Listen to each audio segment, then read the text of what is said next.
आपल्याकडनं राजेंद्र शिंदे साहेब ऐनवेळी म्हणजे गद्दारी करून गेले होते आणि अशा काळामध्ये नाझीर काझी साहेबांनी सिंदखेड राजामधून आमदार दादांना निवडून आणून देतो म्हणून जबाबदारी घेतली आणि तो आमदार निवडून आणून दिला. असे एकमेव जिल्हाध्यक्ष आहे ज्यांनी खांद्यावरती जबाबदारी घेऊन तो आमदार निवडून आणला. मी नाझीर काझी साहेबांना विनंती करतो की त्यांनी या ठिकाणी आपलं मनोगत व्यक्त करावं. धन्यवाद सूरज भाऊ.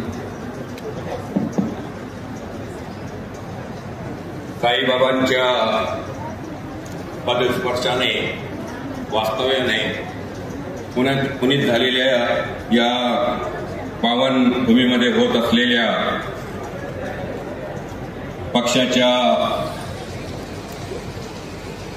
या शिबिरात या ठिकाणी आज सकाळपासून सुरुवात झाली. मी सुरुवातीला शफी महशर, हबीब दावर, सरकार मदीना, सरवर कौनैन, रहमतुल आलमीन, पूर्णूर हजरत मोहम्मद सल्लल्लाहु अलैहि वसल्लम को खराज अकीदत पेश करना चाहूंगा इस नातिया किते के साथ कि चरागों की हिफाजत मैं हवा पे छोड़ आया हूँ. चरागों की हिफाजत मैं हवा पे छोड़ आया हूँ. मैं अपनी मुश्किल कुशा पे छोड़ आया हूँ. चरागों की हिफाजत मैं हवा पे छोड़ आया हूँ. मैं अपनी मुश्किल कुशा पे छोड़ आया हूँ. और घर से निकलता हूँ जब मैं आयतल कुर्सी पढ़कर हिफाजत अपने घर की मैं खुदा पे छोड़ आया हूँ. हिफाजत अपने घर की मैं खुदा पे छोड़ आया हूँ. फरिश्ते चूमने लगते हैं उसके होठों को, फरिश्ते चूमने लगते हैं उसके होठों को.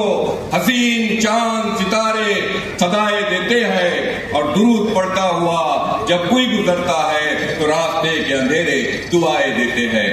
महाराष्ट्राची अस्मिता, आम्हा सर्वांची प्रेरणा राष्ट्रमाता राजमाता जिजाऊ मासाहेब, शाहू फुले आंबेडकर आणि कैलासवासी यशवंतराव चव्हाण यांच्या विचारांना आणि त्यांच्या कार्यांना सुरुवातीला विनम्र अभिवादन.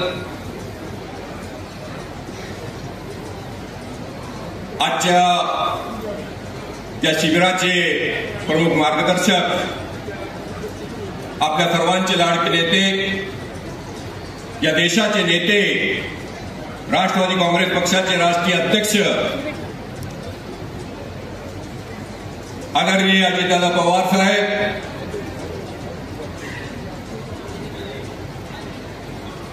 या ठिकाणी सुरुवातीच्या सत्राला उपस्थित असलेले पक्षाचे राष्ट्रीय कार्याध्यक्ष आदरणीय खासदार प्रफुल्लभाई पटेल साहेब, पक्षाचे कर्तव्यदक्ष प्रांताध्यक्ष खासदार आदरणीय सुनील तटकरे साहेब, हाजरी लावून यांनी या ठिकाणाहून तब्येत प्रकृती बरोबर नसल्यामुळे या ठिकाणाहून गेले ते पक्षाचे ज्येष्ठ नेते आदरणीय छगनरावजी भुजबळ साहेब, आदरणीय हसन मुश्रीफ साहेब, ज्यांनी बळ दिला, आम्हा सर्वांना सांभाळून घेण्याचं काम त्या ठिकाणी जिल्ह्यामध्ये केलं, ते पक्षाचे ज्येष्ठ नेते, जिल्ह्याचे माजी पालकमंत्री आदरणीय दिलीप वळसे पाटील साहेब, वहिनी साहेब, आदरणीय चाकणकर मॅडम, आदरणीय पक्षाचे फ्रंटलचे सर्व प्रांताध्यक्ष, प्रदेशचे सर्व पदाधिकारी, जिल्ह्याचे सर्व जिल्हाध्यक्ष आणि या शिबिरासाठी निमंत्रित असलेले सर्व मान्यवर, मी अधिक वेळ आपला या ठिकाणी घेणार नाही, परंतु निश्चितपणाने दादांना कल्पना आहे, तटकरे साहेबांना कल्पना आहे, प्रफुल्लभाईला कल्पना आहे, तोंड दाखविणार नाही ही वेळ माझ्यावर त्या ठिकाणी आली नाही. उमेदवारीच्या दरम्यान उमेदवारी देण्याचा विषय त्या ठिकाणी समोर आला. सुरजभाईने या ठिकाणी उल्लेख केला, पक्षाचा एक मोठा नेता त्यांनी दुसऱ्या पक्षामध्ये त्या ठिकाणी तुतारीमध्ये प्रवेश त्या ठिकाणी केलं आणि आता पक्ष सावरण्याचं, जिल्ह्यामध्ये घडीचं चिन्ह त्या ठिकाणी कायम राहावं, 7 विधानसभेपैकी किमान 1 विधानसभा जी सुरुवातीपासून आपल्याकडे आहे ती कायम राहावी, यासाठीचे शर्तीचे प्रयत्न त्या ठिकाणी चालू होते. वेगवेगळ्या पद्धतीने लोक त्या ठिकाणी दादांना सांगत होते, परगुरबाईला सांगत होते, तटकरे साहेबांना सांगत होते, एक हलका उमेदवार मनोज कायंदेच्या रूपाने त्या ठिकाणी एक कमकुवत उमेदवार त्या ठिकाणी देण्याचा प्रयत्न जिल्ह्याचा अध्यक्ष नांदेड कालू त्या ठिकाणी सातत्यानं तुमच्याकडे येऊन त्या ठिकाणी अशा पद्धतीची मांडणी त्या ठिकाणी करत आहे. दादाला कल्पना केली, त्यांना सांगितलं दादा कोणाचा ऐकू नका, त्यांचा उल्लेख प्रफुल्लभाई पटेल साहेबांनी आणि दादांनी नागपूरच्या त्या सभेमध्ये त्या ठिकाणी केलं.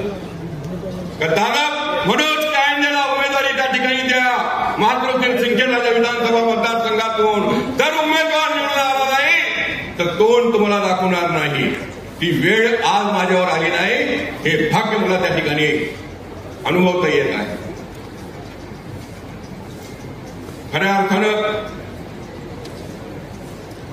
आगामी जिल्हा परिषद पंचायत समिती नगरपालिका महानगरपालिकेच्या निवडणुकीच्या पार्श्वभूमीवर ही पक्षाचे शिबिर या ठिकाणी आयोजित करण्यात आले.